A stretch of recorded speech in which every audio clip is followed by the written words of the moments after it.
And we are live, Jim. Well, gentlemen, thank you so much for coming this evening. I really appreciate it. I hope you will come back often and tell your friends about us. I do want to talk about something that we're going to start that's brand new. On September the 19th at 1 o'clock in the afternoon, New Tracks is going to host its first virtual train show. And it's going to be on Zoom. And we're hoping that it's going to really be successful. We know that a lot of you haven't been to a train show recently and don't really have any plans to go to one in the near future. And that's why we're doing this. We think that there's a need for it. We think that introducing manufacturers to modelers all over the world is something that will take off and that we will be successful in this. At least that's our hope. So our first one again is September the 19th at 1 o'clock on Zoom. All of you here tonight will get assuming that you send Dylan your emails, your name, and what scale you model, you'll get an email back closer to this time with the link for it and so forth to be able to join. Dylan, would you post on the chat the 25 firms that we have invited to come to this? We're limited it to the 25 firms. Each company is going to have 5 minutes to talk about their firm, talk about what their products are, take your orders if you will. You can send them emails right during their time or after their time to buy their products. Ask them questions by the chat room while their time is there. And we hope it's going to be very successful. I have sent out the invitations this morning about 7:30 in the morning to 25 firms, and we're hoping that they decide that they're going to participate, and we're hoping that everybody else will want to participate to find out, number one, what they're going to say, and number two, hopefully buy some products from them. If this is going to be successful, it's going to be successful because the vendors want it to be successful and the buyers want it to be successful. There's nothing we can do. We can try to put it together. We can try to get the firms here to do it. We can try to promote it best we know how. But it's up to the vendors to say that they want to do this, and it's up to you, the modelers, to say that you want to do it. So that's where we are. Again, it's September the 19th. Starts at 1 o'clock in the afternoon. One other thing I'll mention. The reason for these Zooms starting and the reason that I write the articles that I write are primarily because I'm so concerned about passing the skills that obviously the people who are on the Zoom and that I write about in the articles, they are talented modelers. They are just really talented people that can help modelers improve their building capabilities. There is an association of professional model makers in the country. They ran a contest recently for students all over the world to submit the models that the students designed and built. They had 170 entrants from students all over the world. Not one single entrance came from the United States. Oh. Not one person from the United States entered this contest. And these are kids in school who are trying to I guess, become model makers. And they're going through the International Association to enter their contest. So that to me is an indication of the problem that we face in this country as far as people coming along in the hobbies particularly and wanting to become model builders.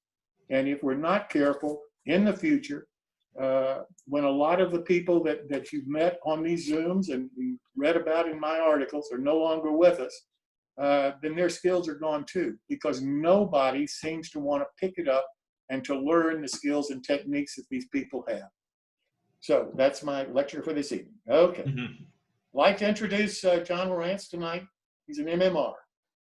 I've known John for some time. He's going to talk about his model, talk about some of his techniques. Most of all, John got his MMR in a different world than we live in today. John is one of the original 100 that got the designation. Way back. I'm not saying what your age is, John, but it was way back. And he has stories, I'm sure, that the people trying to go through it today would love to hear about. I'd love to hear his stories.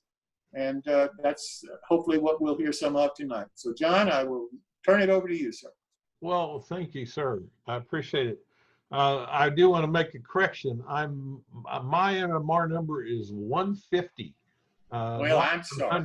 You know who 100 is? Miles Hale, who is also a member of your professional modelers group. Yeah. And interestingly enough, a lot of those guys, they're not learning to do model railroading. What they're doing is modeling for industry. They're making models of all kinds of various things. In the old days, they would have been a machinist assistant or something. Anyway, Jim asked me to talk a little bit about modeling, a discussion of modeling and my MMR, kind of my journey, if you will, to becoming an MMR.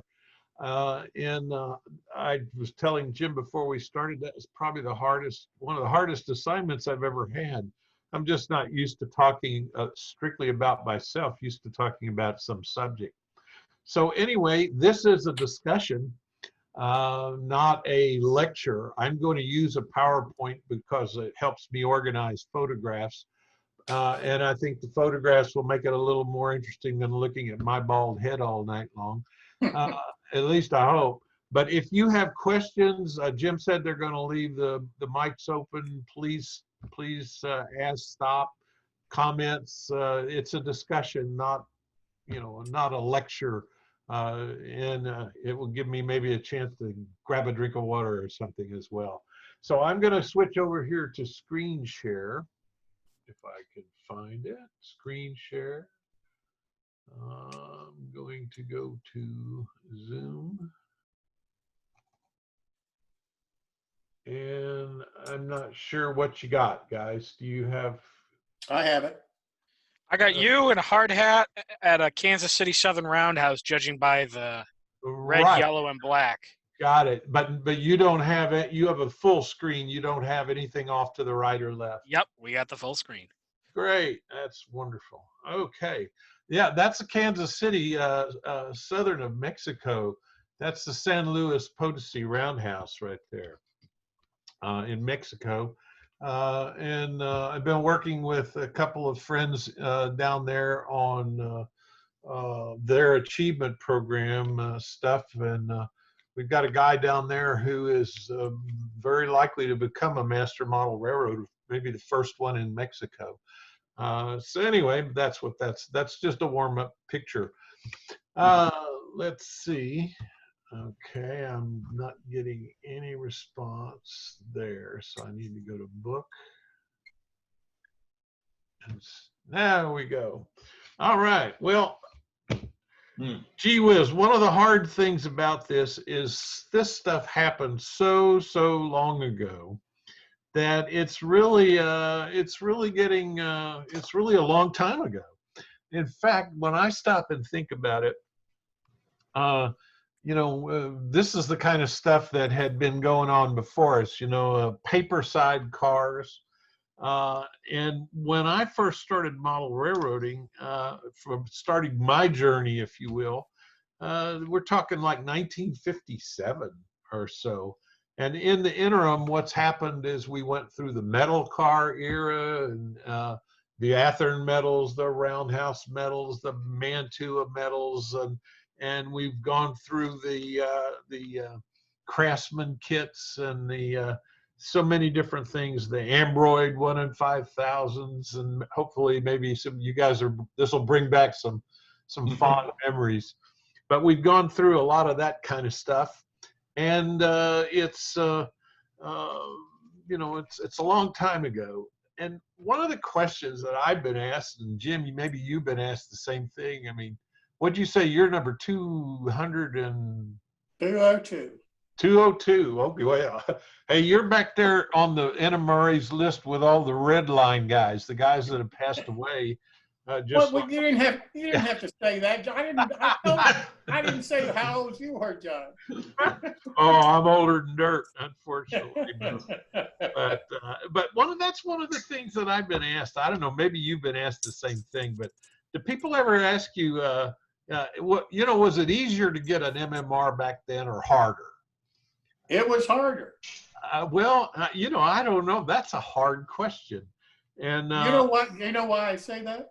Why? Because scratch building used to play such an important part. Oh yeah. And then when they reduced the scratch building requirement and put in this, it has to look like the prototype stuff, because the guys on the West Coast wanted it. I think that did make it easier. Yeah. Well, I don't know. I haven't really, in my own mind, I can't say it was harder, but I know it was different than it is now. It was very different. And anyway, I'm going to start back kind of in the beginning of times, because when I started in this thing, 1957, and the story is, there was a kid down the street, because I was about 12 then. There was a kid down the street and named Peter Coe. And Peter, his dad was interested in trains, and he decided to build a railroad, quote, for Peter. And who knows, I think that was mostly for Peter's dad, but at least Peter's mother bought that story. And so he started building a railroad, and every Saturday morning he would take Peter and I over to the hobby shop, and we would go to the hobby shop there in Tulsa. And I remember all the old stuff was still there, but what really caught my eye as a youngster was the old Athearn. Well, we call them blue box today, but they were yellow boxes back then, if you remember. And with the diesel on the front. And but the trick was, all those other kits required a lot of skill to put it together and make it really, really look good. And all you got to do is go to a train show and look at some of the stuff for sale from that era, and 90% of it was very poorly built, very poorly painted. So a lot of people just didn't have the skills to really do that. And so, we talked about skills a little while ago. Did people have more then than they do now? I don't know, but they were different. People were more able to work with metal and had metal tools than they do today. Today, everybody wants this almost ready to run stuff. So anyway, back then, I kind of got a start with Peter and his dad, and a couple of years later, I started building a railroad. It was out of one of the books, like everybody else, using snap track, and almost got this thing built. It was like a 12-foot long switching layout, and we had a big flood come, and our garage was lower than the house, and my layout was in the garage. So my dad went out and stacked all the stuff in the garage on top of the layout. Oh. Well, it managed to hold it through the flood, but a day or two later, it just broke in half. And that was probably around 1960. I was turning 16, getting a car. And I must say, my model railroading gave way to school and girls at that point in time. One more comment. Do you remember this book Bill McClanahan did on scenery? And I mean, I think Kalmbach is still making money off this book, but this was the old, the hard shell over the top, no ground cover at all usually on it, painted with a oil-based brown, and your railroad room smelled like turpentine. 15 years. And if you were going to put ground cover, you either use those true scale grass mats that looked like Ireland in the spring. Or you used the True Scale also had the dyed sawdust in the same vibrant colors. But the real pros like John Allen at that time, they would dye the sawdust using RIT dye. So, you know, that's kind of the state of the art. So in terms of, you know, like, was it easier then? I would think dyeing sawdust is a lot harder than, you know, than going down and buying some Woodland Scenics ground foam or something. So anyway, my modeling went on hold for a while. I got married in 1967 and graduated from Oklahoma State University in '68.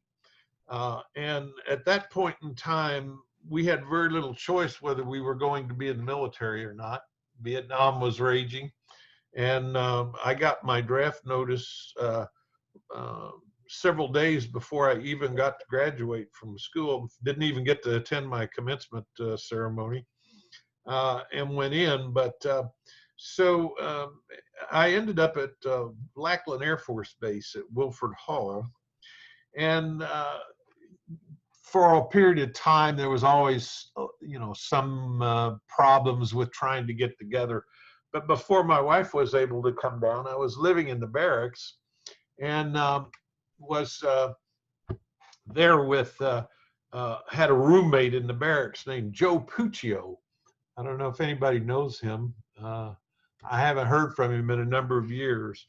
But Joe was, turned out my wife would send me these magazines. We used to go down, we had this store in Tulsa that would tear the tops off the old magazines, but then they would go ahead and sell them at a discount. I'm sure that was illegal. But anyway, we would she would send me these magazines. Well, Joe laid eyes on those magazines, and that was the only way we probably ever would have known that we were model railroaders, because it was an icebreaker. So anyway, Joe was probably more experienced than I at the time, and he was into building these HSM kits, historical scale miniature kits. This Ophir Depot is one of them, and he was into building these things, and they're really great kits. But you talk about another throwback. They're probably comparable to today's laser wood kits, because you layer things together. You layer the windows together, the doors, put the frame on, and it's all done in Strathmore board. But all of that had to be individually cut with an X-Acto knife to really make it work. So they were not easy kits to build. And I bring that up the other day. I think it was on your program. Joe Fugate was here. And Joe did a presentation. I don't remember where. I like to watch his presentations, but he did a presentation, and one of the things he talked about was he said, if you don't have a railroad, you need to be building the stuff. You need to be building structures. You need to be building cars, locomotives, and that sort of thing, because when you get a railroad, those things take so long to do that it gives you gives you a head start and something to populate the railroad with. From the standpoint of the achievement program, those are also some of the hardest ones, I think, for many, many people to get. Almost everybody I know right now that's struggling, the certificate they need is in one of those buildings. They don't have enough structures, cars, or locomotives. It's one of those three builders things there. Any more scenery and that sort of thing, people grab in an instant. So I'm there with Joe in the Air Force and starting to build some kits, waiting until I could get my wife down so we could live off base and what have you. And I met this guy, Miles Hale. And Miles was at Lackland at the time as a, training instructor, and he was I think he was a much more advanced modeler than I was, but he was an N-scaler back then. And anyway, I met him, and another guy named Bob Clark. Bob Clark was an ON3 modeler, and he started in HO, but later he was better known for his ON3 work in narrow gauge logger. But Bob was an excellent modeler, and we kind of got together. I was working at the hospital, and we said, let's see if they had a base hobby shop. And everybody goes over there, but they had an attic in this hobby shop that wasn't even being used. So we went to the commander and we said, we got all these guys at the hospital over here who are going to be here for months and months and months. They're shot up. They've been, they're going through multiple surgeries and things. A number of them are probably model railroaders. Could we open a model railroad club in that attic up there? And not only that, would you guys mind funding it? And interestingly enough, they had money in what they call the occupational therapy funds for this specific purpose. So we ended up with all these guys who were from all over the United States. Now, there was no internet, as you guys know. So all these guys are here. And when we would do something at this Lackland Model Railroad Club, when we would put down the road bed, for example, some guy from Milwaukee would say, well, we're using this cork stuff. And somebody else would say, oh, we're using this Homoset. And and we're using this and that. So what we were able to do is we were getting input and learning things from people from all over the nation. And I often kid it was the original model railroading university, because and then Miles now calls his thing Model Railroading University, and perhaps from that same thing. But met all these guys, and we started doing this, learning all of these different ways to do things, which was very interesting.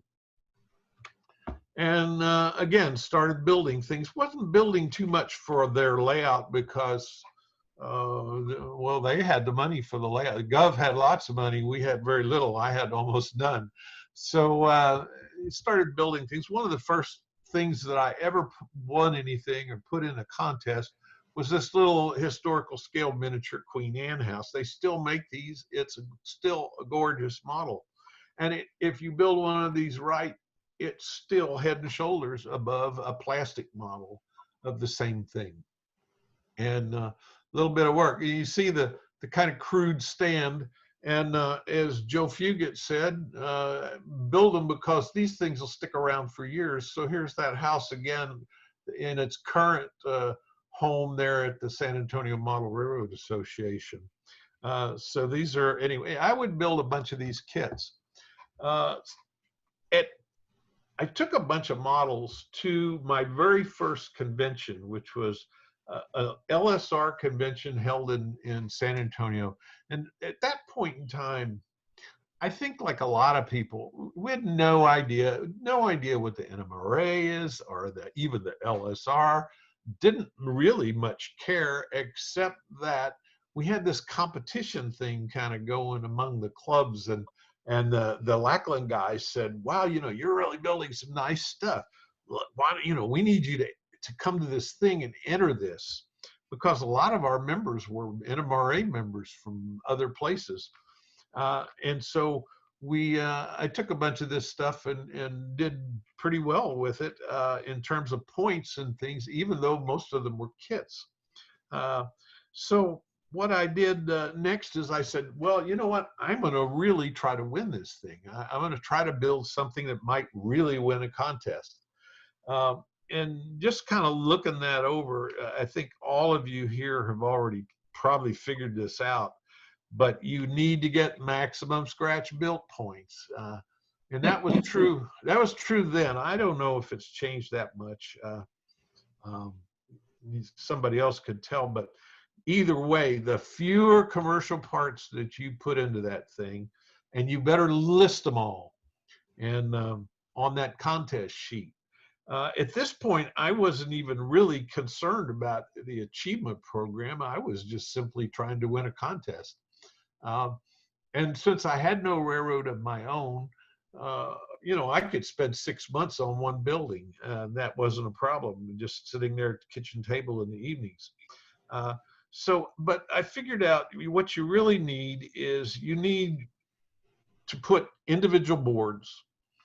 And the other thing that I started thinking about was, you know, a lot of people back then would take a sheet of wood that's scribed siding material, and then they would stain that. And what would happen is the stain, it would accentuate the stain, and you could see it going all the way across the sheet.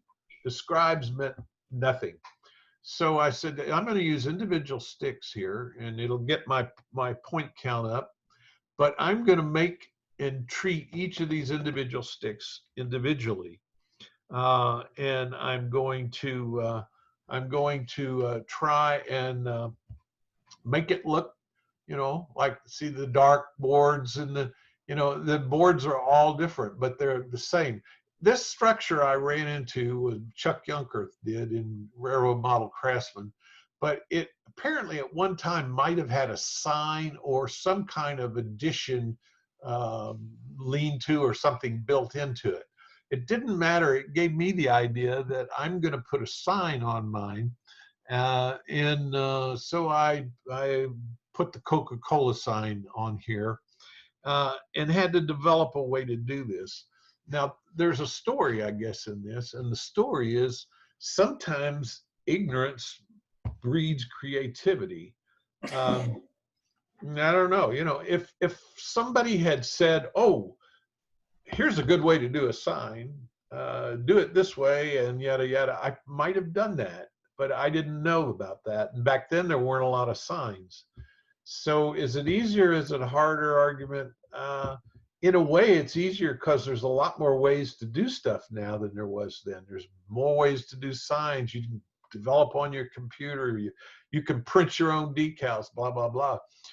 Back then that wasn't available. So I had to come up with a way to do this. If it was available, I didn't know. I was too stupid to know about it. So, you know, I did this. I found out that cigars, some of the really good cigars had those really thin cedar wrappers. And so what I would do is save up enough money to try and smoke those, but I would take a steam iron and flatten those suckers. And then what I would do is I kind of came up with a way of staining things that was a little different, I think. I would take the strip wood or whatever, and distress it a little bit, you know, with a Sonasaw or something, because it was all weathered differently. And then I would paint my base color on here in a kind of a motley color, and not a total paint, because I wanted some of the raw wood to show through. And then I would stain it. But the trick on the staining was I was using an oil-based stain, and that stuff would settle. So I would paint the first few boards with that unstirred, and then I would put the lid back on, shake it once or twice, and then do the next few with a little bit darker, and then I'd shake it some more. And as I would go through this pile of strip wood to build this building, I would end up getting all kinds of different colors. And then you could also change the color slightly by wiping it down. And when you wiped it down, you got this early peeling paint look. Now today, there's 20 other different ways to do that. But back then, there really was almost nobody was doing that. You had to look to somebody like John Allen before you really saw people doing that. And you tended to see it in the rare O-scaler who did any kind of scenery, because it was easier to do in the larger scales. So, you know, using that stain technique, essentially in the individual boards, what I came up with was this idea that what I could do is spray paint the sign with a stencil, and then after I sprayed it, I could take this sign apart and then individually treat all of these different pieces of wood, having numbered them on the back so I could get it back in the right sequence and then put them back together. But I learned a lot of things from this, and one of the things that I kind of learned with that was that you're better off to build a whole wall, for example, of a structure, build it flat and then put the structure together instead of doing that. And so whatever there is along the way, if there's windows, doors, or whatever, you're better off going ahead and building those right into that wall while it's flat on your workbench. So this was something that I started doing. Started going to conventions. Took that one to the next LSR convention, and it scored 125 points. I don't know if anybody scores 125 points now. Was it easier or harder? I think it was maybe easier to score big points back then than it is now. I'm not sure. It's a matter of opinion. But anyway, the other lesson, I guess, to be learned, if I was going to pass on some really important lesson, it's that none of this stuff happens in a vacuum.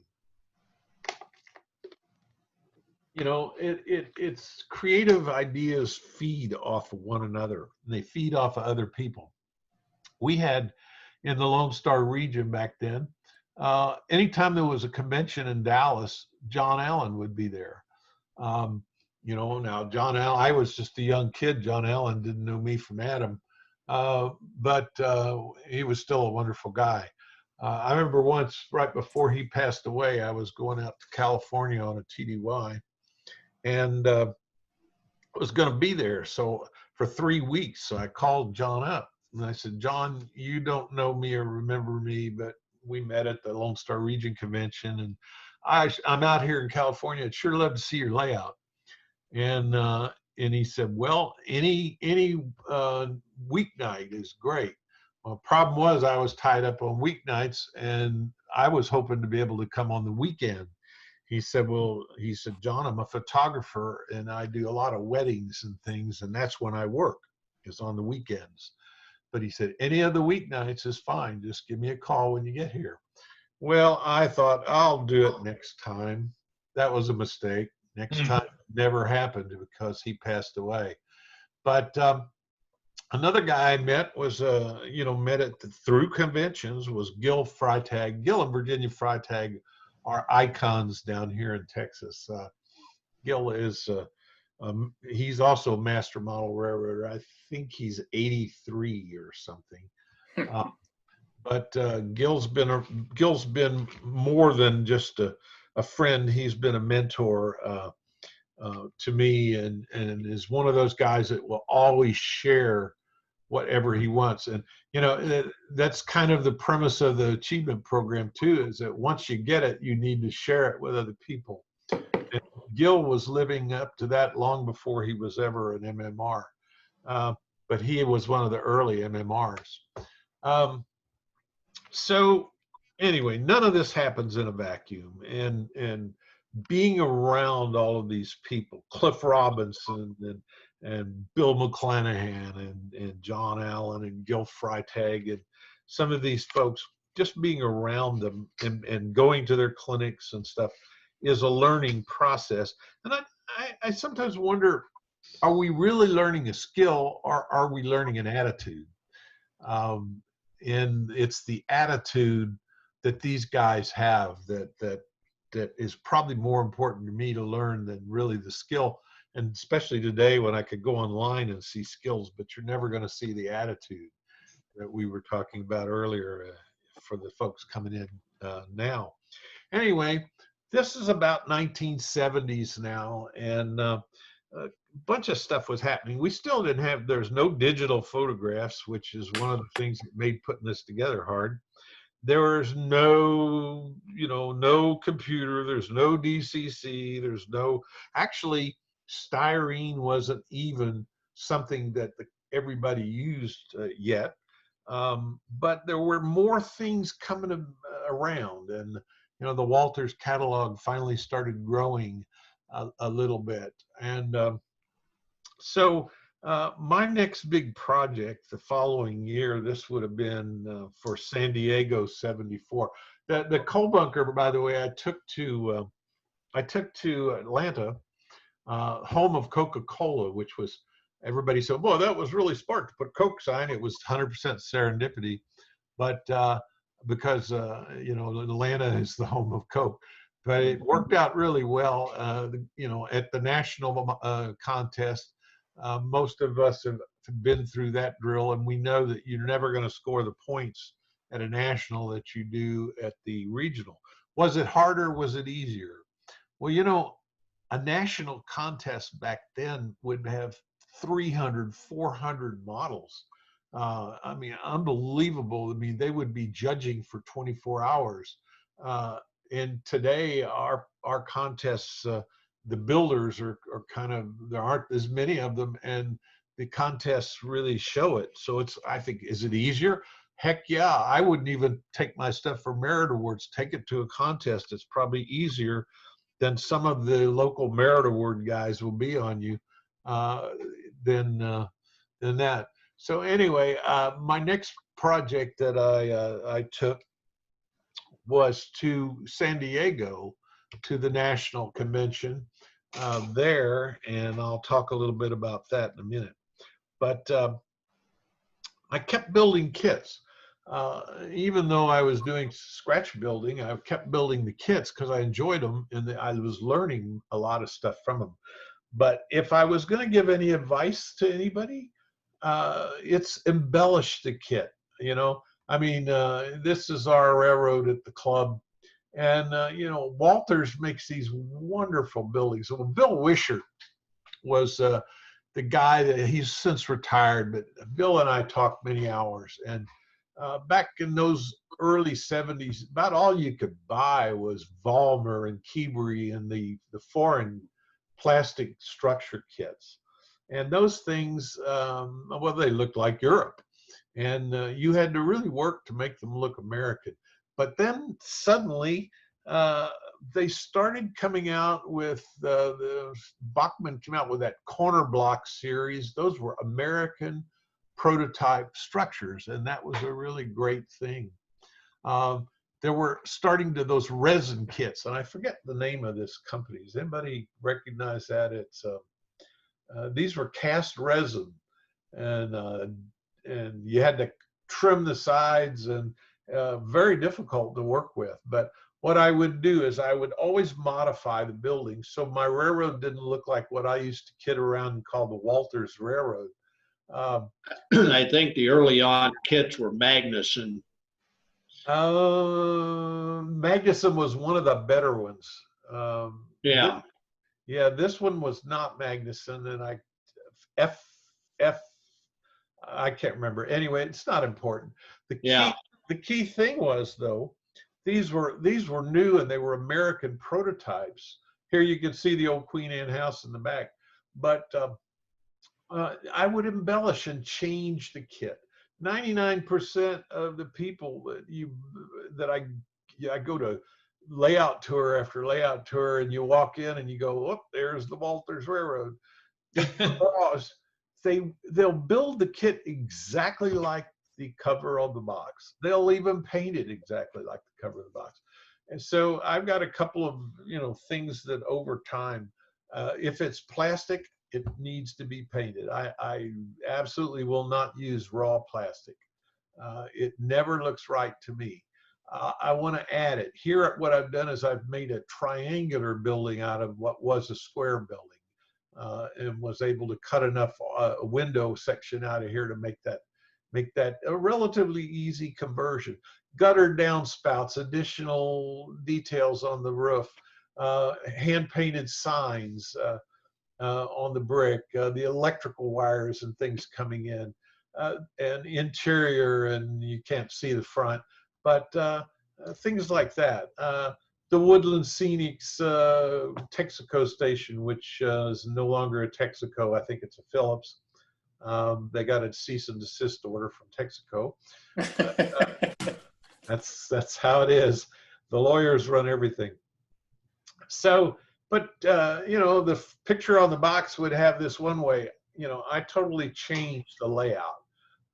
Even with the Ather and Blue Box cars, I think this was actually a Bev Bell or somebody's. But back in those days, for example, just spray a little John Deere yellow on here and you have a correct Missouri Pacific Eagle merchandiser car instead of the one that comes with the car with the blue and the gray. Totally wrong, but an easy fix and modification that makes that car just a little bit better and makes it different, stand out on the railroad. So I kept building these things and building these things. And, is it different? Well, yeah, it's different. One of the things I really regret, because I ended up going for the builders things first early on. And one of the things that I regret was I didn't have a lot of money, so I would buy a lot of cheap stuff. I used to love, remember these ads that you're looking at here? They were in all the magazines, but all those little things. And my God, they were selling Ather and metal kits clear up into the 60s. But they'd shop around and get all the closeout stuff. Remember the Woolco locomotives, the AHM River OC with the 1/4-inch deep flanges on them in HO. And so, I would get these things because there's a store down the road from us called Woolco. And our local hobby shop guy, Dick's Hobbies, he had a little model railroad in the window, and he had all this junked out stuff in the corner, and it said Woolco Junkyard, because everybody, somebody here is a hobby shop owner. They would bring the Woolco, buy the junk at Woolco, and bring it to him for him to repair it when it broke. But what I did is I used mechanisms and things. I had built a GG1, for example, and I used the mechanism and stuff out of it. And then, when I'm done, I didn't have a railroad, so I really wasn't running it very much at this point in time. And so what would happen is, it was dirt cheap, but it never would run worth anything. I built a stock car from scratch for my cars, and put all the brake rigging and stuff on the bottom of it. When I got done with it, the car wouldn't run on anybody's layout because the brake rigging would prevent it from doing that. So I ended up with a lot of junk that way, I'm afraid. And I was doing a lot of traction modeling back then, Pennsylvania Electrics and things like that. But another thing I was doing that was I would build stuff as gifts for other people. Like this is a water tank I built using the very same techniques. Notice how this stuff just grows and feeds off of one another. Using the individual boards to make a wrapper, build the sign for Arapahoe on Gil Freitag's railroad, Stony Creek and Western Railroad, and build the thing. It's been hit a few times. I see the roof is scooted over, but it's still there on the layout after all these years. But do it a little differently. Put with a stone base instead of the normal wooden base, individual shingles and things like that.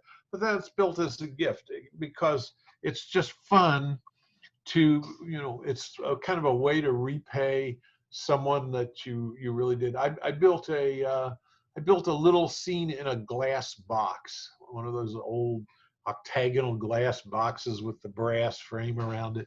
I built that for a friend, and believe it or not, I entered that in the contest and got a merit award or something for it. It wasn't enough stuff to really win anything, but again, all of these kinds of things were a reason to be modeling, but mostly I was modeling still the stuff I loved, that I wanted to model and do that. The first, you might guess, the first certificate that I ended up getting was in 1975, and it was structures, because the structures I was building at that point in time, the little tricks that I kind of invented out of stupidity and serendipity, put those structures in contest ahead of the competition. You know, I'm not sure George Salios started, what, 60s? Anybody know when he started? Fine scale. But even those weren't really too much available in the early 70s. All that SS Limited came out, and fine scale really got big probably around the mid 70s and through the 80s. And I'm guessing there, I'm not absolutely sure. But along the way, because I was getting a reputation as a pretty good modeler from the local guys, I was elected to different positions in the club and later in the LSR, and ended up, you know, really without much trying, getting the volunteer certificate in 1981.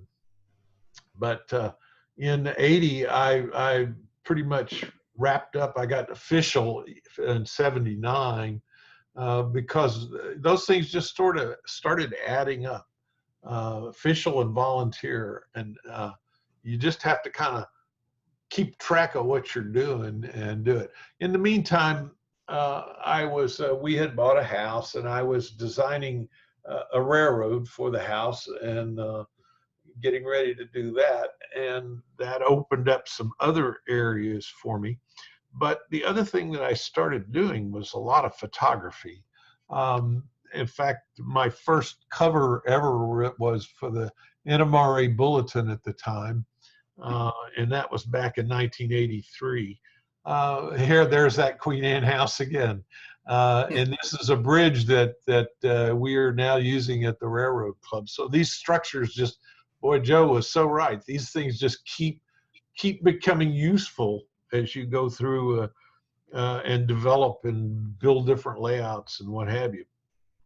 Anyway, so I was starting the design stuff, and also built a station at that time that I actually built in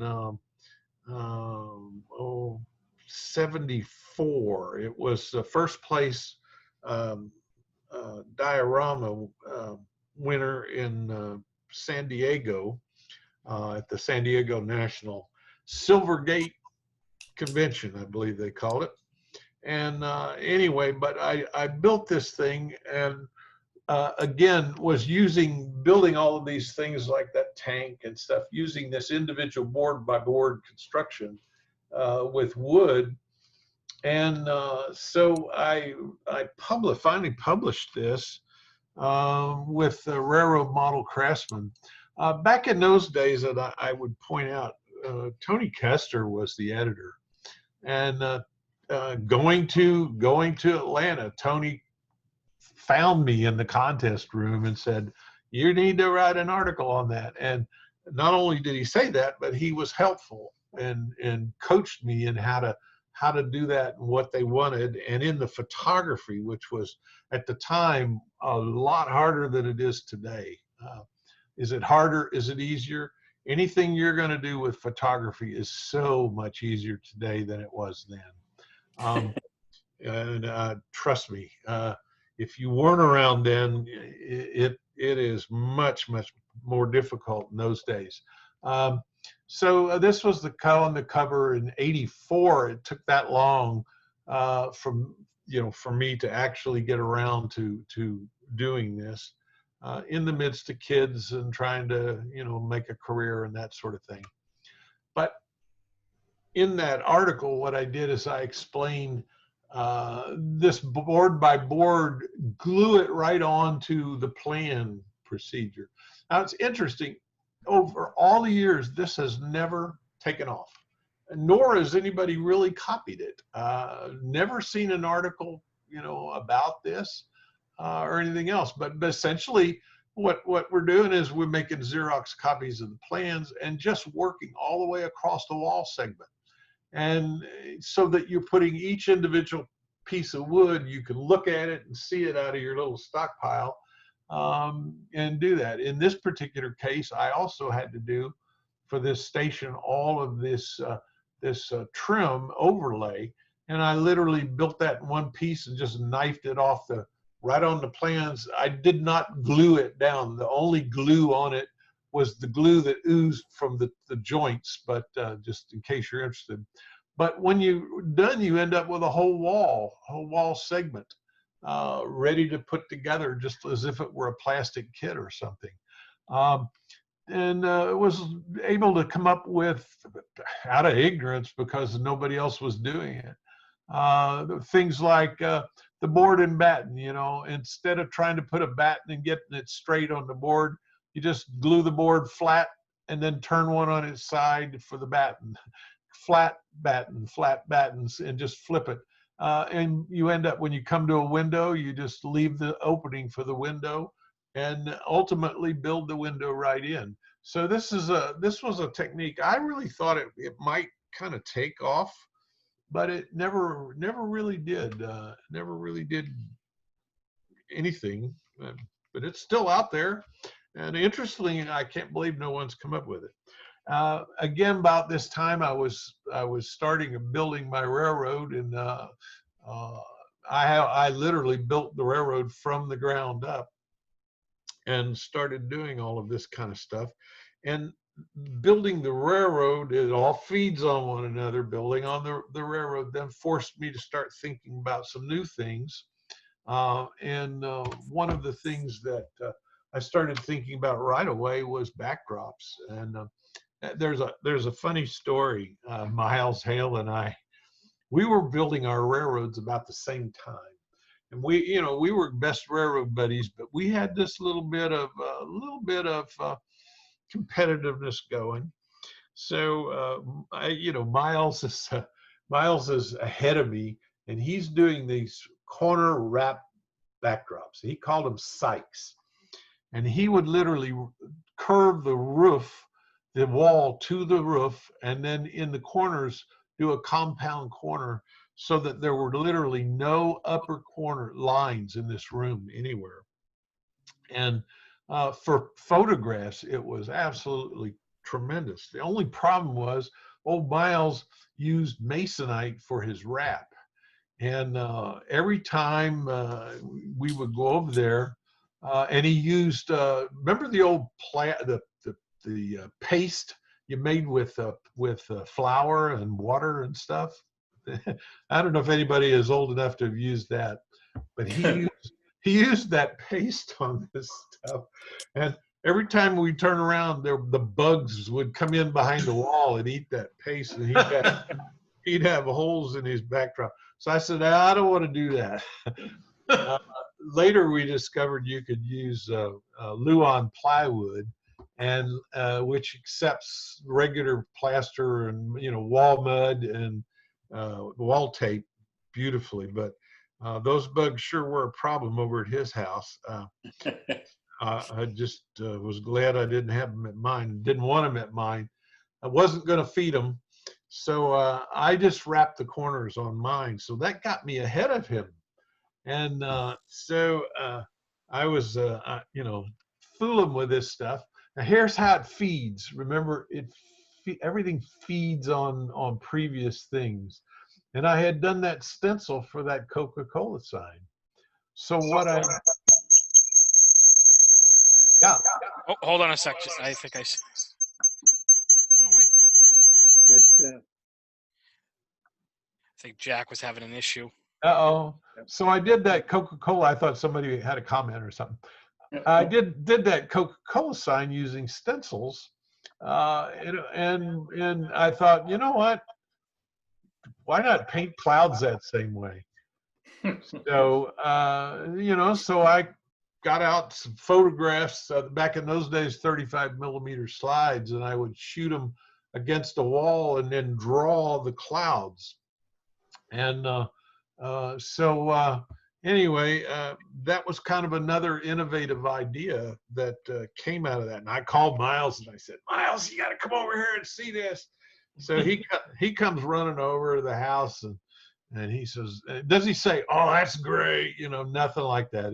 No, Miles says, he says, yeah, I could do my mountains that way. I could do.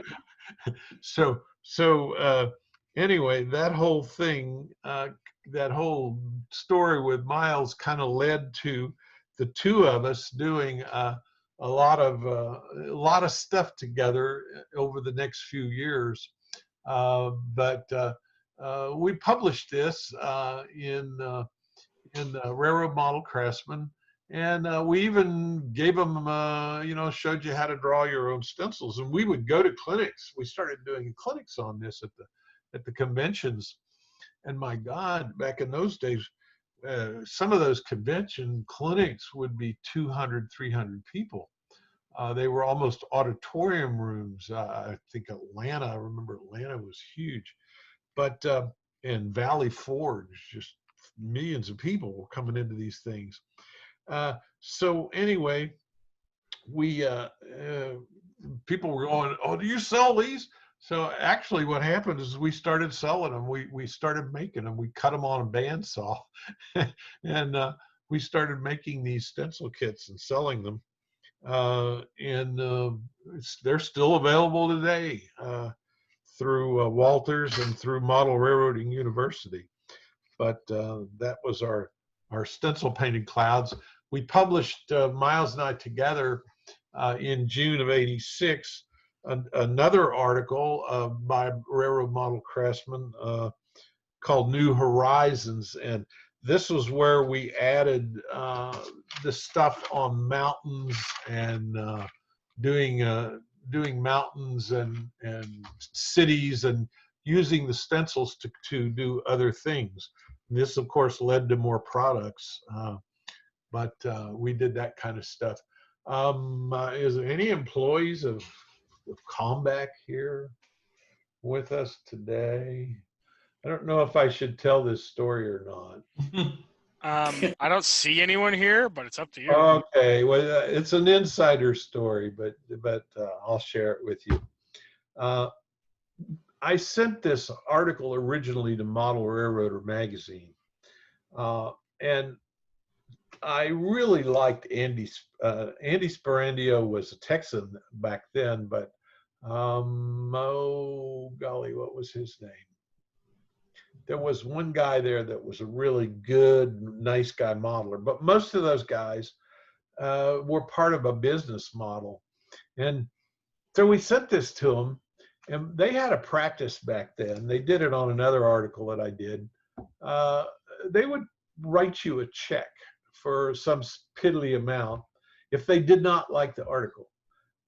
They'd write you a check, and on the back of this check, if you signed it, you have signed away all rights forever, meaning that you can't sell it to anybody else. They own it totally and completely. Then they would stick it in the file drawer.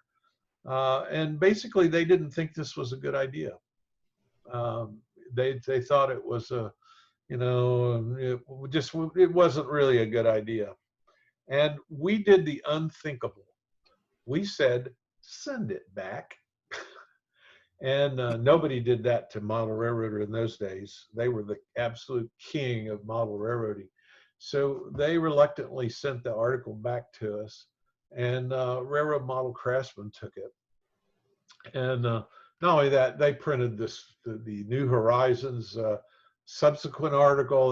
They reprinted the whole clouds thing a second time around the 2000 something or other. But it's been a good article, and it's been really fun for me being kind of this person that started something that has become part of railroad folklore. People do this now, and they don't even know where it came from. And Model Railroader, to this day, you have never seen an article where they talk about stencil painted clouds. It's never been done. they have blacklisted that so thoroughly that I know 2 or 3 people that I actually helped them write their article, and one of them was Chuck Ellis in Austin, and he was one of the prototype people for developing this technique and trying it out as someone who'd never tried it out. And all of his stencils, all of his backgrounds were painted with our New London stencils. And so they edited all of that out of the article. And to this day, they say they don't do that. But I dare you to find an article that talks about stenciled clouds in Model Railroad magazine. Anyway, I found Railroad Craftsman to be a better magazine anyway. And here you can see a much younger Miles. Look at all that hair, painting stencils and doing this kind of stuff. We did lots and lots of clinics during that period of time, in that late 80s period. They were very popular and in great demand. And and we kept adding things. We added the hills and we added the mountains, what we call mountains too, and that kind of stuff. And I continued to work on my layout up at that point in time. In '89, having the layout allowed me to get civil engineer in '89. And here's an interesting thing. Do you realize I have never gone back to get scenery? Because more and more as I started building the layout, Miles used to call this production modeling, but I became more concerned with accomplishing something for the layout than I did with winning a contest. And so there's kind of a trade-off. I think we see this today with operators versus builders. You know, the operators are so busy running trains, and you know, their whole concern is with what program am I going to use and doing my JMRI and yada yada, that they aren't even concerned. They just take for granted that someone has built the layout for them and made it pretty. Anyway, I never did apply for the scenery. I probably should go back and do that. But I also never published my own railroad. You know, again, photos back then were very, very difficult. I used a 4x5 camera, like, you know, just to get smoke in that picture on the cover of RMC. You know, we would have to sit there and do time exposures and wiggle that, you know, a cotton, you know, thing of cotton on a wire, wiggle it around in the picture so it would look like smoke. And that's how you did things back then. The photography was tough. Another thing that I you know, I'll point out, I think I was ahead of my time on building cities. Most people back then didn't build city buildings. And again, everything feeds on itself, on other things, and it isn't in a vacuum. So Miles and I were here, and a guy named Al Booz and Bob Clark and some of the people I've mentioned, Bill Eubanks, we were all here in town, and these were all great structure builders. And somebody needed a commercial, and they wanted this city built. So they hired us all to sit down and build these city buildings. And I ended up with them all at the end of the day. So they became the town of New London on my thing. The other thing that a lot of these are very crude by today's standards. And one of the things that I kind of learned too is when you put temporary stuff on your railroad, it tends to stay there. It really does. And it's even worse in a club, because we've just let everybody put all kinds of stuff in an area, undeveloped area. So now we've got a great big flat area in what we call Fort Worth. It's full of nice square buildings like everybody wants to build right off the cover of a Walters box. And, you know, and they all say, well, when we get ready to develop this, you guys understand that these are going to come away. they won't understand. You know, it's their creation, and it's going to be impossible to get rid of. So anyway, this is just another little thing that comes up. There's that Ophir Depot that Joe Puccio built again. Just keep reusing these things and reusing them and reusing them. I'm just giving you a few shots of the railroad that probably nobody's seen. Some of these are early digital copies of slides, and they're not very good, I'm afraid. But again, photography is so different. There's the old Queen Anne house, and there's the coal facility again. When I was building the layout, by that time, I was also working with Laurel Joyner. Any O-scalers might remember Laurel for his Great Southern Railroad. And it was one of the first fully scenic operational O-scale layouts that I had ever run into. I was in a club years ago as a kid back in Tulsa for a little while, in an O-scale club at the Tulsa Union Station, and we got thrown out of there. Every time you turn around, you're thrown out of someplace. But he was doing this thing. He was the best organizer I ever saw. What Laurel would do is this guy would come in, and we started in a blank room, and we painted the backdrops or the walls. We painted all the blue walls. We put the cove corners in. We did all that kind of stuff. And then we built Benchwork. And there was a train in the room.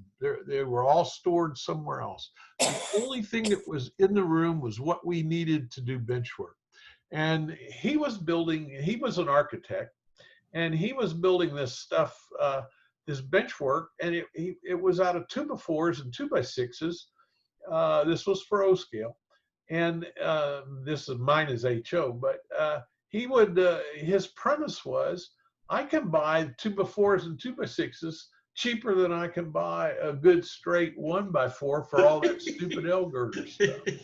And he was absolutely right. Not only that, if I use standard household spacings, I've got a header and a foot here, and the studs to nail up sheetrock or wood paneling or any decorative thing that I might do.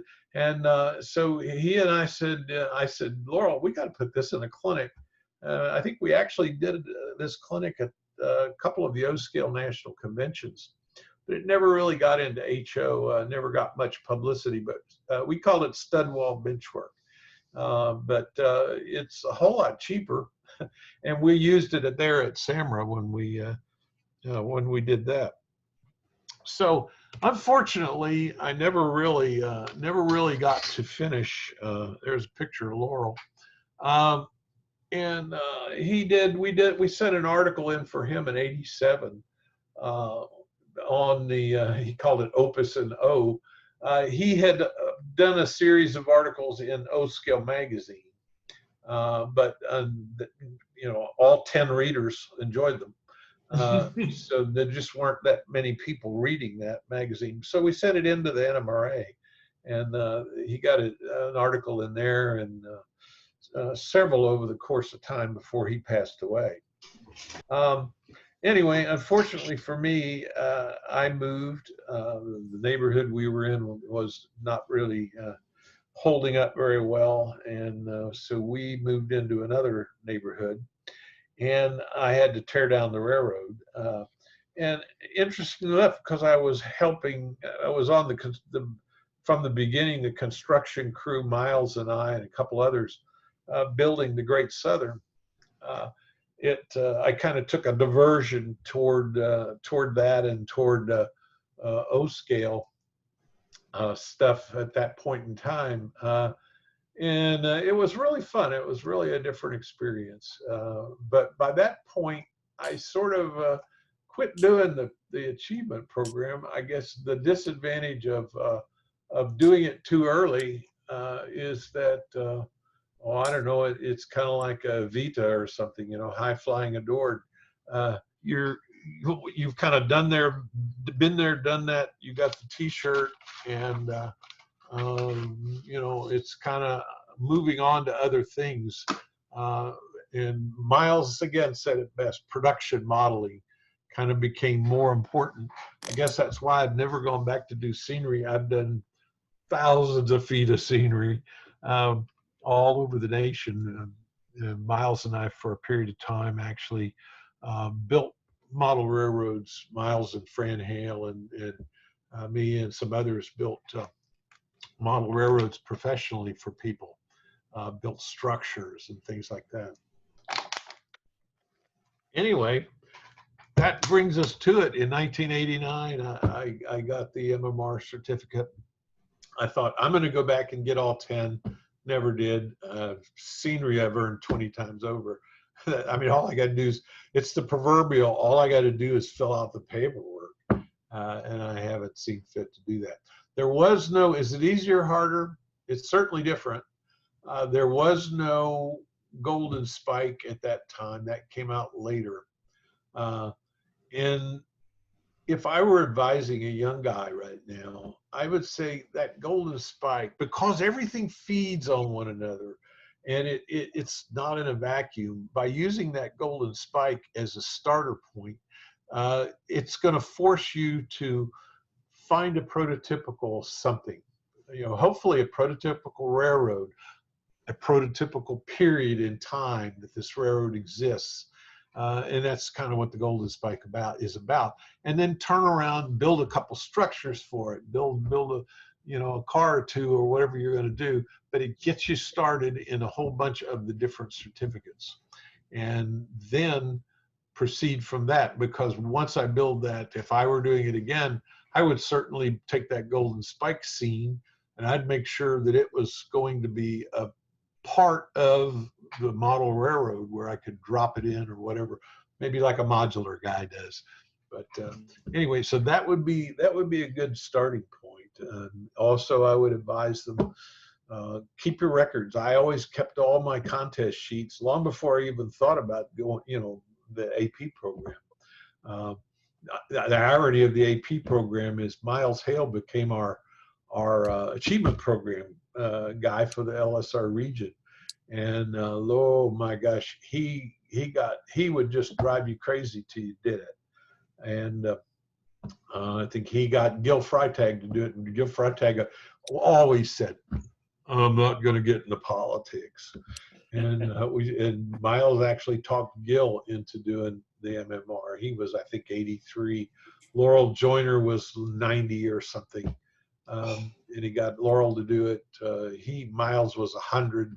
So almost all of the guys in that time period probably owe a lot of what they did to a good, strong AP chairman who was willing to get out of his house and out from behind his non-existent computer at the time, I guess, but go out and visit you and look at your stuff and say, hey, that you've already got that here, you know, let's just sit down and do the paper. And, you know, he would bring the forms, not just, you know, oh, you go, you know, find a Xerox machine, which was as hard as finding a computer in those days.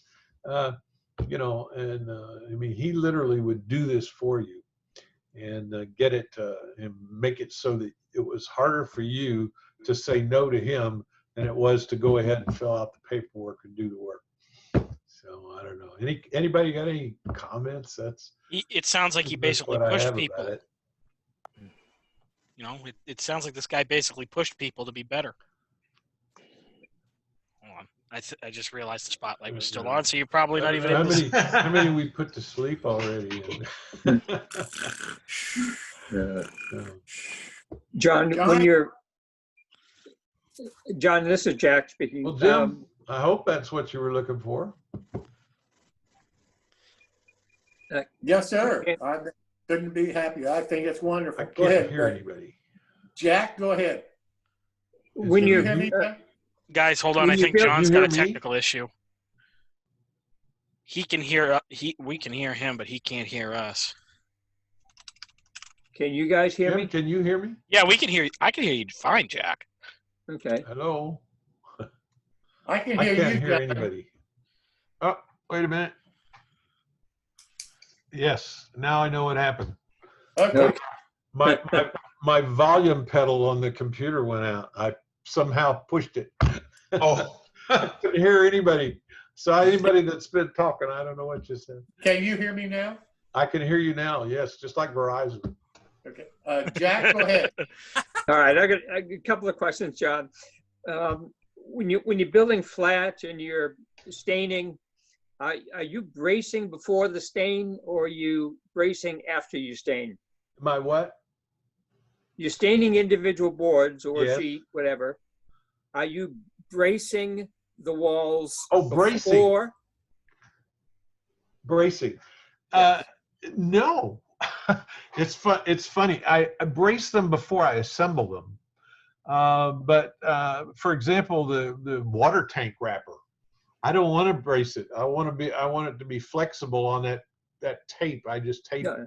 Yeah, I'm talking about flat walls. Yeah, Building flat. on a flat wall, I build the wall. I can actually curve it for a while when I first lay it out. But then what I have to do, because it's on a piece of paper, then what I have to do is cut around the edges of the paper. So what I'll do is I'll use a straight edge and a sharp blade, and I'll cut. So sometimes I don't even have to bother leveling at the boards at the bottom of a building, because when I cut the bottom edge of that, it's going to cut those flush all in one operation. And so I leave it flexible, unbraced up to that point, Jack. Then I look at is there going to be an interior, and I try to plan my bracing around whatever interior work is going to be in there. Right. And I brace it, then I put it together. I got a second question for you. Most of the roofs in craftsman kits these days are cardstock, and you need to paint at least the underside of the cardstock roofs. Yeah. What's the trick to keeping from those warping? Well, I think you just said it as best I know. I would always seal the bottom side as well as the top side. And that helps. The other thing is to brace it and get some bracing on it early, on. One of the things that I tend to replace first, before I'll replace anything else, is the roof. And I mean, this sounds silly, but I've been involved a little bit in some construction stuff.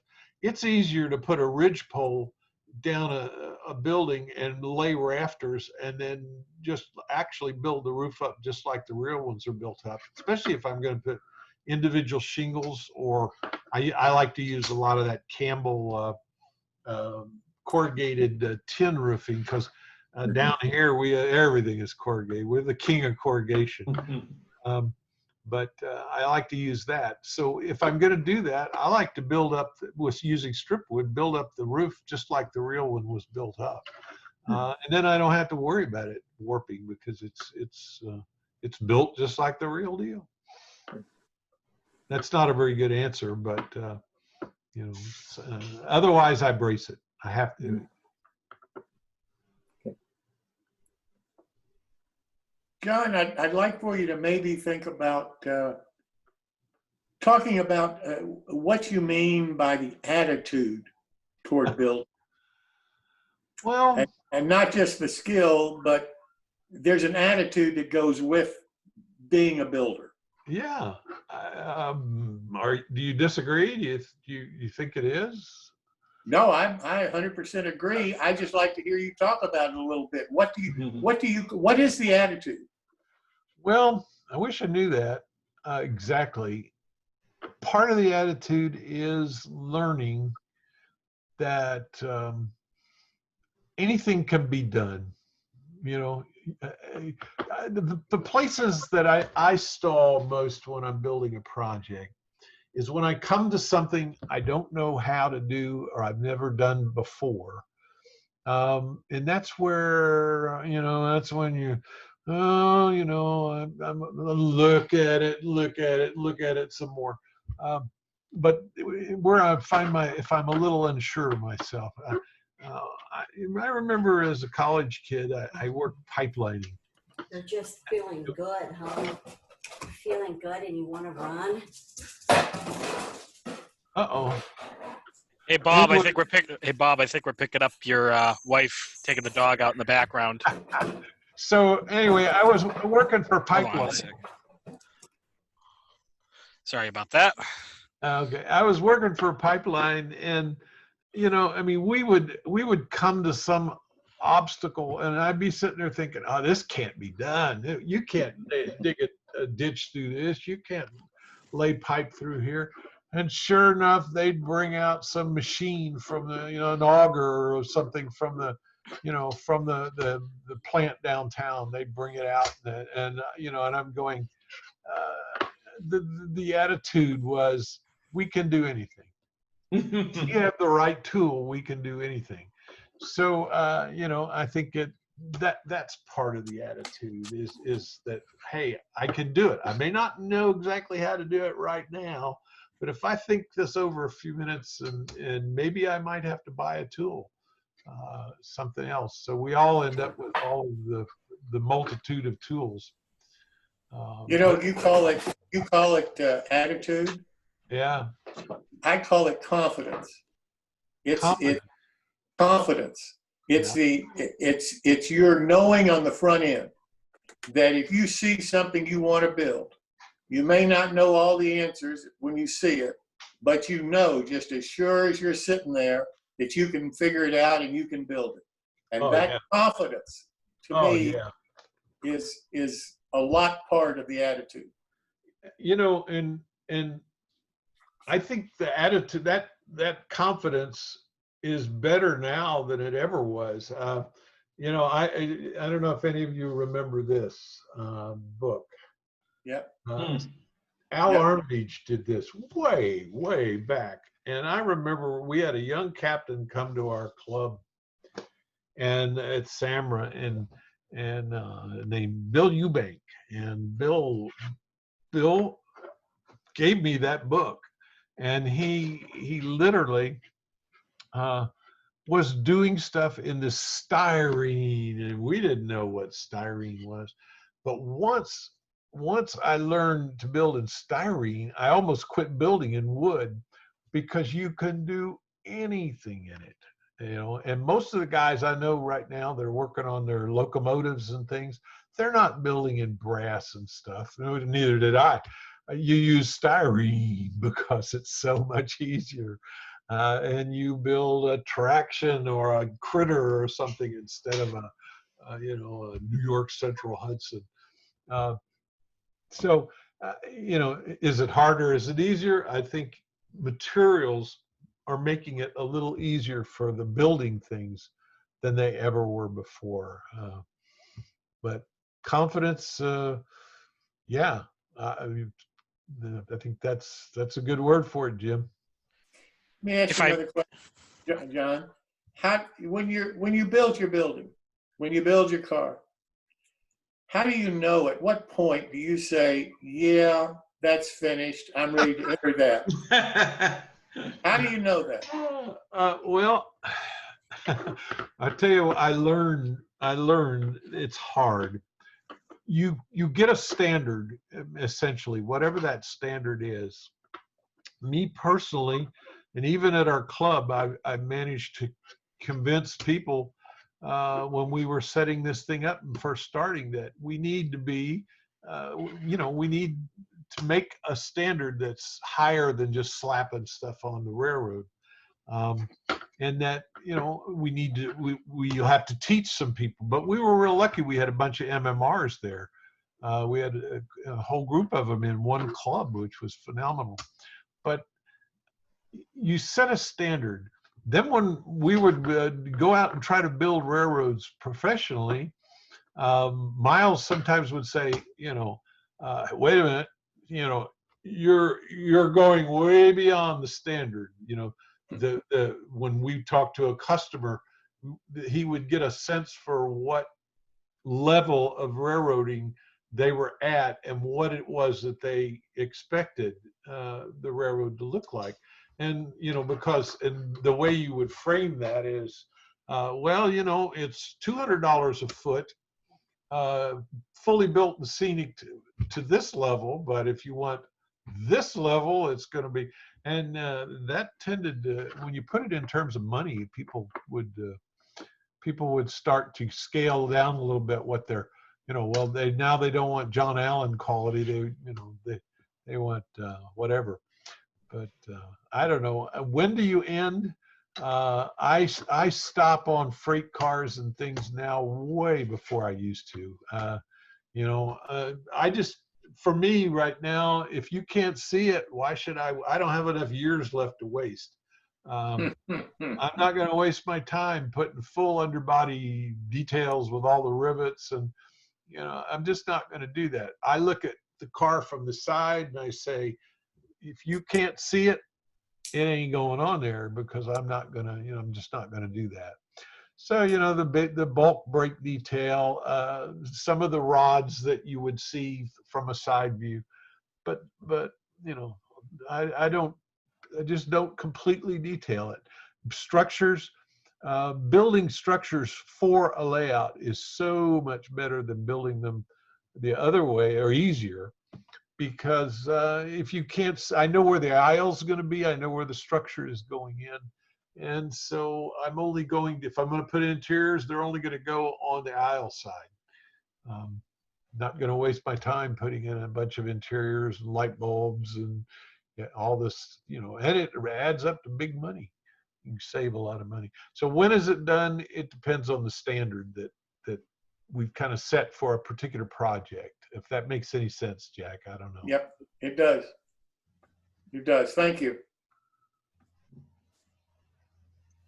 So if I may just make an observation, with the MMRs that you guys had with the AP program, it sounds like you had people willing to give people a kick in the butt to get them moving. Well, some are better than others. You know, it's, you know, and then you come back to the, you know, the confidence thing. Some people do need that kick in the pants. Like, hey, you're fully capable of doing it. You've done A, B, C, and D. Is it that much of a stretch to try the new, you know, this thing, because you've already got some of the basics down? Yeah. You know, it's not a huge stretch. And, you know, there have been times I've needed a kick in the pants and people have given it to me. You know what I mean? Yeah. Well, a good AP chairman, I think, knows they don't impose their standard on you. Hopefully they've been to enough contests, they've seen enough merit awards awarded, that they kind of know, you know, what, I mean, we're talking what, 70, 80 points. That's a C. You know, and when I was running contests, and I tell you, it was the hardest thing in the world to get people to do. I became the education director for the NMRA when one of those jobs is to oversee the contest. And walking in after years and years of Dean Freitag, and just trying to get where the standard had gotten so high, guys are coming in with a model they got 100 points on at their region, and they got 30 points or something at the national. And, you know, and yeah, and Dean used to say, well, I don't know if I'm stepping on anybody's toes with Dean, but Dean would say, well, you know, but this is the big leagues, and you've come to a national, and there's 400 models here, and yeah, you know, and our judges, if they start that high, they might get to that 50th, you know, freight car, they may not have enough headroom to go up. Well, okay, you know, I mean, I went through drills and say, hey, well, look, just sit there with all those freight cars in front of you and say, which one would I take home and put on my railroad? You can tell. You know, you can look at them and say, you know, hey, I'd like that. If that guy walked up and said, would you like this car? You'd go, shoot, yeah. you know, and there's other things that you'd say, no, not really. But if it's a not really, it's probably not worthy of a merit award. And if it's a yeah, I'd take it home and put it in my fleet, it's probably worthy of a merit award. So start there, you know, just start at that 70% level in whatever category it is you're judging and try. But it is so hard to get people off their standard. John, that runs the Amherst show, I was talking to him, and you know, he was we were talking about his local guy. I don't even know who it was, and it's been several years. He's probably gone. But we were talking about that, and this guy was being so hard on, you know, everybody up in that area, and we're talking Massachusetts, that guys were just being turned away from the whole AP program because it was harder to get a merit award than to go to a contest and take a first place. And that's wrong. You know, that's people that have imposed a standard on something that isn't really what it ought to be. I don't know. I think when you're talking about contests, judging, and that sort of thing, Yeah. you can't take it personally. I know, as an example, when I was in a custom car club in Garden City, I had to judge at a car show that we had over 100 cars.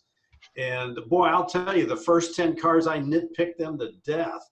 By the 90th car, it's like, yeah, okay, fine. Yeah, okay. Because there's human factor. You're fatigued, and you can't keep that intense mentality going for 400 box cars. So if you don't get the award you think you should have got, you know, well, maybe the judge was tired, or, you know, maybe they had a fight with their wife and they're just nitpicky today. Well, there was always the judge. I remember one particular judge, excellent modeler, that he would blow into the contest room. He never read a piece of paper. You know, I mean, and these, you know, and doing the write-up for your model is half the work and half the art, really, of doing it. Because when you write this thing up, you've got to blow your horn. You've got to say, hey, I got 4,000 pieces in this, and if you don't tell the judges that, this guy wouldn't even look at it. He wouldn't even read the paper. He just, you know, it's about what I'm gonna do. And you know, and when you get that kind of thing going in a contest, there isn't really much you can say except that I would not have invited him back to the next contest to judge. But again, the problem with any kind of a competitive thing or just judgment, the word judgment alone, it's a judgment, you know, and it varies so much person to person and what their standards are. Is not John, right, but it's John, let me approach this a different way with you.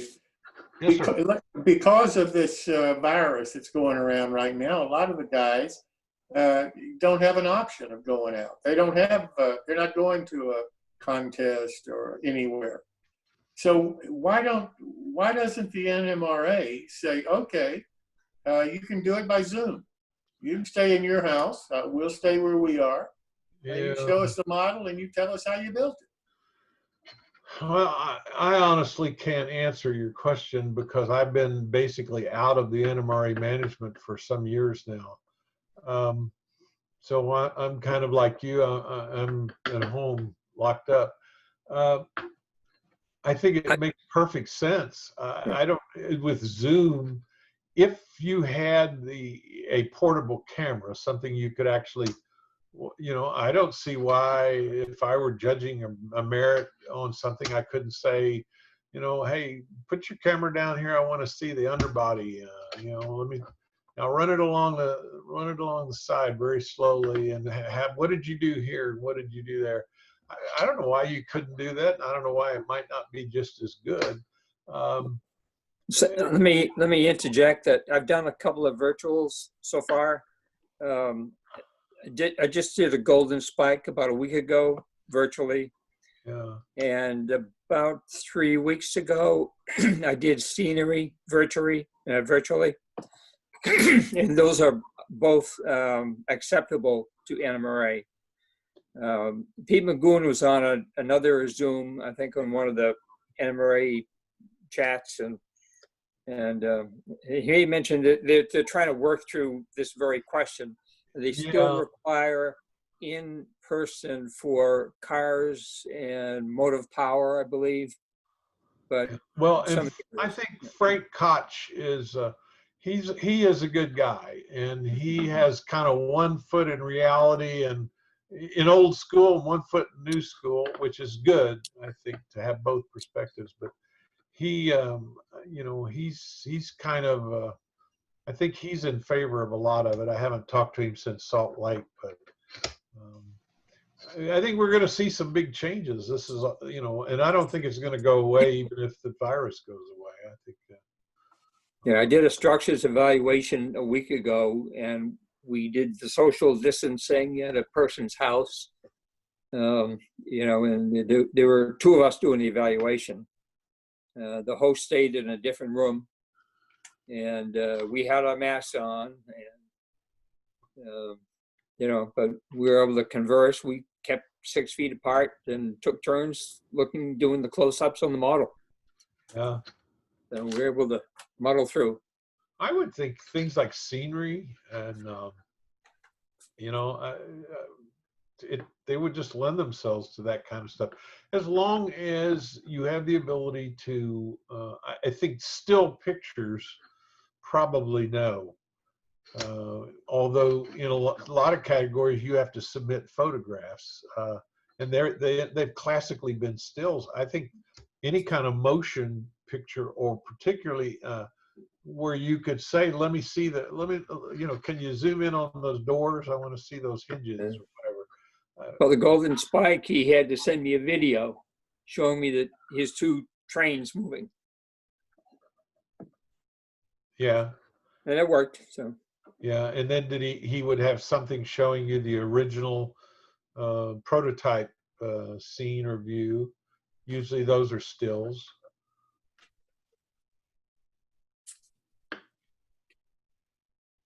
I think this Zoom is going to change a lot of things. I may be crazy, but I really believe it's going to change our world here as far as, particularly for the NMRA and a lot of its activities. Yeah. Because there's too many people around that they live in areas that are so remote that even if they want to participate in stuff, they're looking at 3-4 hour drive or more to be able to get there. And these days, that's just not going to happen. Well, you know, I think the downside is one of the things that they're going to miss to some extent is, you know, meeting face-to-face, meeting people. And then anybody that's been in business knows that most of the business is not conducted in the business meeting. It's over at the coffee shop, you know, or it's out at the golf course or something.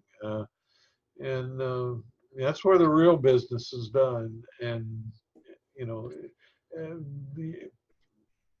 I could Zoom with John Allen, but just listening to him talk and being there and seeing him and you know, Terry Walsh and golly, some of these guys that were heroes for me, just the ability to have been around them. I don't know if you'll be able to do that with Zoom. I just don't know. Gotcha. I agree.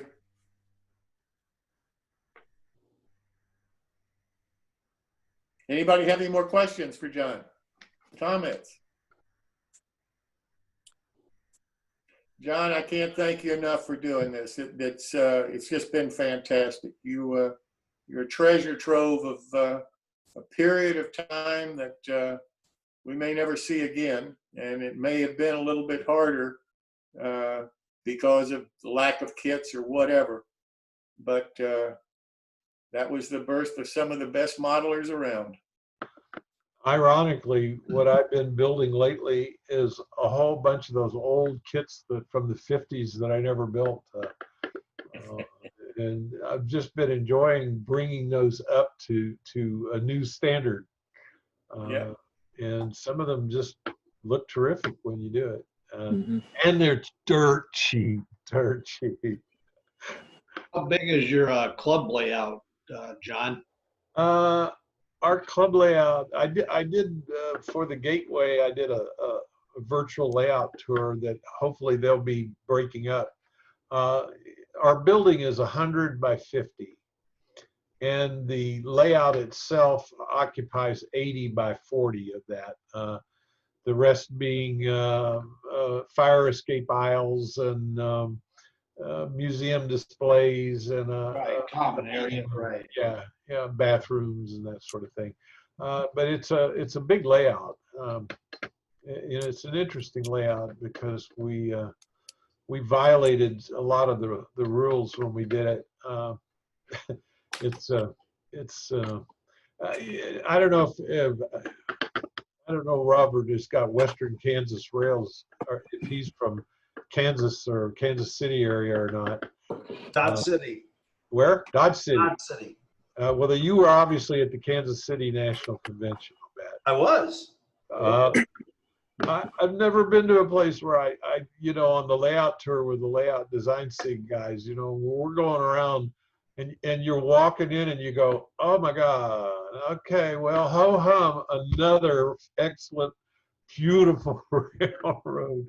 I mean, one after another, after another, after another.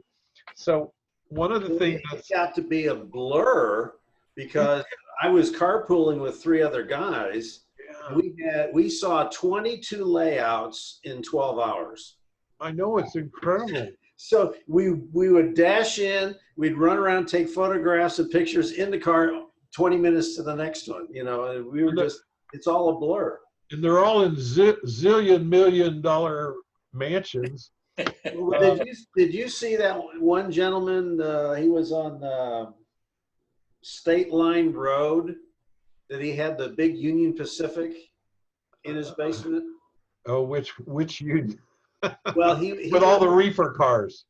Well, I believe somebody said he was a doctor or a surgeon or something like that. The two blocks from his house was as close as you could park. Right. And you had to walk down the big driveway, cross the dry creek, and up to his house.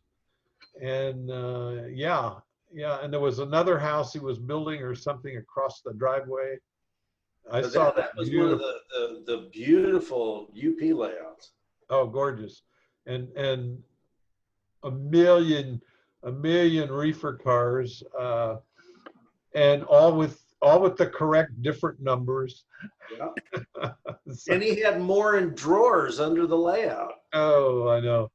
But he wasn't the only one everywhere. So, I mean, I guess if you were going to say, how can I make my railroad a little different, Oh, yeah. The model railroader format, it's gonna get old just like everything else does. So everybody's kind of running around down here. A lot of guys are doing the critters and the little backwoods railroads are kind of yeah. But it makes their railroad different. Yes. It gives them so mine's a little different than everybody else's. But man, Kansas City, there's so many good railroads there. It's just like, whoa, oh ho, another one. How old is your club, John? Our club was founded in 1939. Wow. I know. And here's the sad part. I am now the second oldest member, or longest member with the most longevity in the club. We just celebrated up at our club here in Elkhart, Indiana, 75 years. So none of the founding members are around anymore, unfortunately. But no, ours aren't either. They're all gone. But interestingly enough, one of the founding members, we named some of the railroad towns after them. But we did, a few years back, I installed a bridge that was 60 years old that one of the founding members had on his layout. And it's still a beautiful bridge today, Yeah, we have some of that as well. We've named like yards for Yeah. the earlier members and even some buildings and, uh, but- I think that's part of the lore and part of the fun of building a railroad anyway. right. Where are you at, Paul? Elkhart, Indiana. Indiana, okay. Well, I'm in South Bend, Indiana, Notre Dame territory, but the club is in Elkhart, which is about 20 minutes from me, roughly. Yeah. Used to ride the South Shore up to South Bend. Yeah, I believe it ran through the streets at that time. it did. It don't run in the streets now, but in South Bend, but they're talking about maybe bringing it back downtown again, though. Really? Or ridership. I don't know if it'll ever happen, but That was some great rail Yeah. fanning. yeah, the old orange cars. Yeah. I got bunches of pictures of them, but they're all in 35 millimeter slides. All right, yeah. And I really would like to. I need to figure out a way to get them off the slides and get them digital.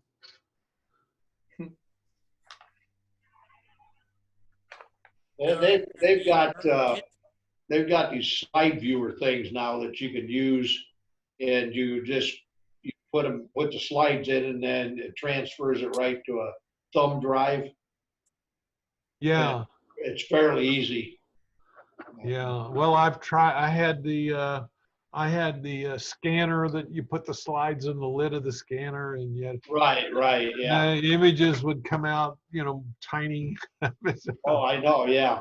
I wish I were more sophisticated with all that kind of stuff. Well, some of the newer stuff now, like I say, even my mother-in-law did it. She had a whole bunch of slides. I showed her how to do it, and she did Yeah. about 500 slides and put it all on her own and put it on a flash drive, and she was tickled pink with it, Yeah. And it's just a little simple box. You can get them off of Amazon, actually. Yeah. And they're not that expensive. I think it was up like $20, My son got me one. I haven't had a chance to use it. It's an Ion, I think is the name of it. But Yeah. I hope it. Like it, yeah. I hope it'll do a big enough. Yeah, it's real easy to use. Yeah, but I'm dreading that process because Yeah. I've got book after book after book of slides. Right. Oh, yeah. Yeah. And the funny part about it is, I don't know if you've experienced this, but when I go back, somebody says, when we're building the MKT station at New Braunfels in 19 whatever. Do we have anybody got pictures? Oh yeah, I got pictures. And in my mind, I've got That's somewhere, right? dozens of pictures. And I go back in, and I might be lucky to have 2 photographs, because when you were paying for that film development. Oh, yeah, right. You'd go out, let me take a picture of that station, one shot, or maybe one end and a front view. Now with digital, now you can take 3 dozen pictures. I know it. I do too, and it's just amazing. Now, is there any modern kits that are similar to what they used to be? Used to be, Edward, meaning? Well, I mean, you're saying that there was one it wasn't laser cut, but it was, I guess, mostly made out of wood. Like those HSM historical scale miniature kits, they're still out there, except I think they've upgraded. They're using Cricut cutters or something now, and you don't have to cut out all the parts. But that was, they called them Strathmore board kits. All the architects used to use Strathmore board. It's like that shirt cardboard, but doggone it, the stuff worked, and it had good properties for not warping. But as we said before, usually you had to paint both. If you painted one side, you needed to paint the other side too. But some of the kits, who is it?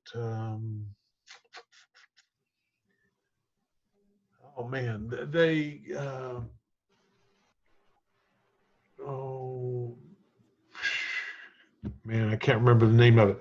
They were a series of kits, the red ball kits. If you look at the red ball kits, particularly the flat cars and some of those things were unique, and they made models of cars that still aren't made today, because the guy that's going to do an injection molded plastic car, he's got to, he's going to make 1 million of them. And a lot of these things, they were produced in quantities of a few hundred.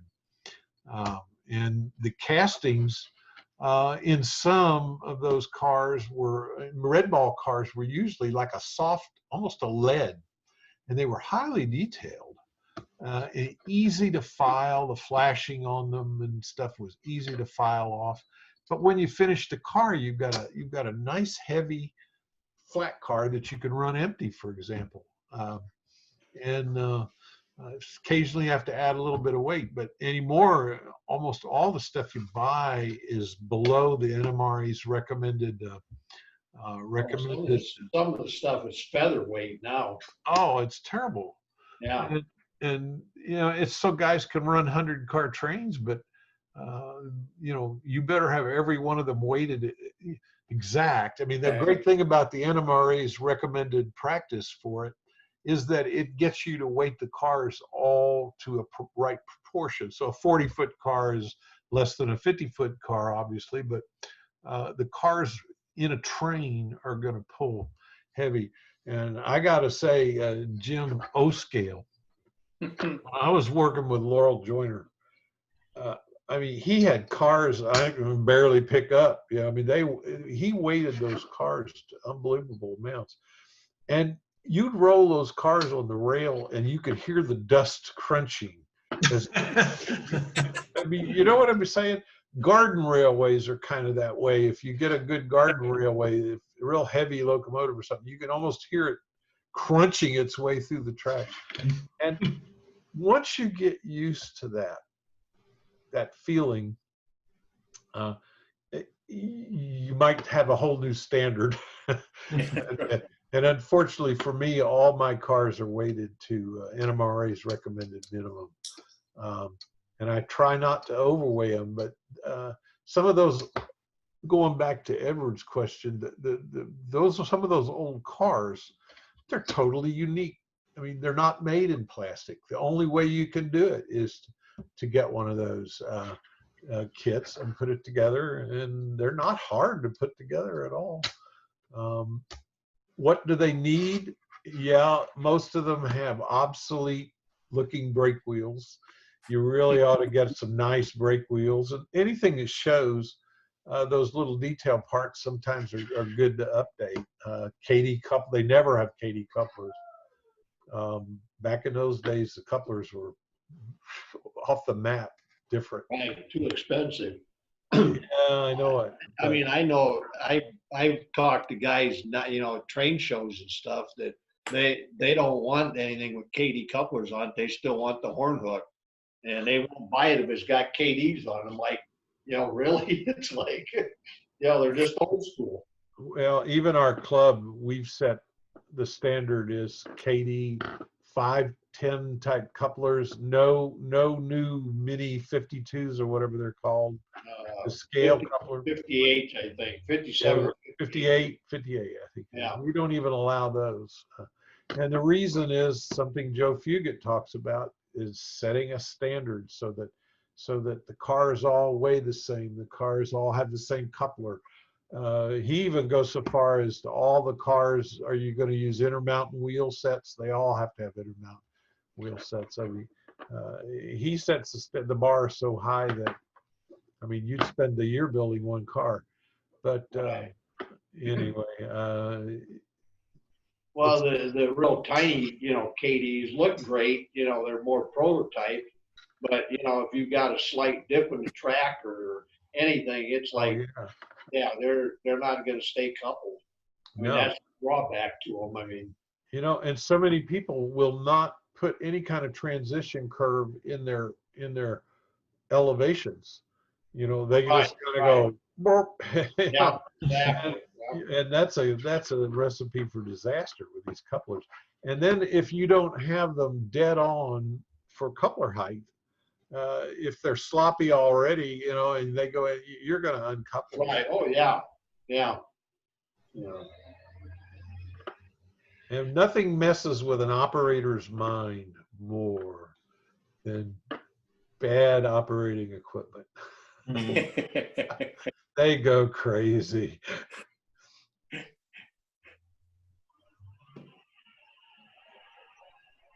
We just Well, say John, it's prototypical. thank you again so much, John. I really do appreciate it. Were you having CJ on after this, or? No, that's what I'm gonna announce right now.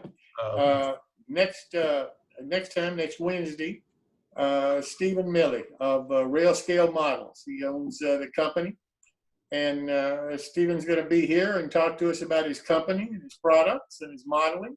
And I think you're really going to enjoy it. He's a nice guy, and it'll be something a little different for us. So with that said, thank you all for coming tonight. I really do appreciate it. I hope you've enjoyed it.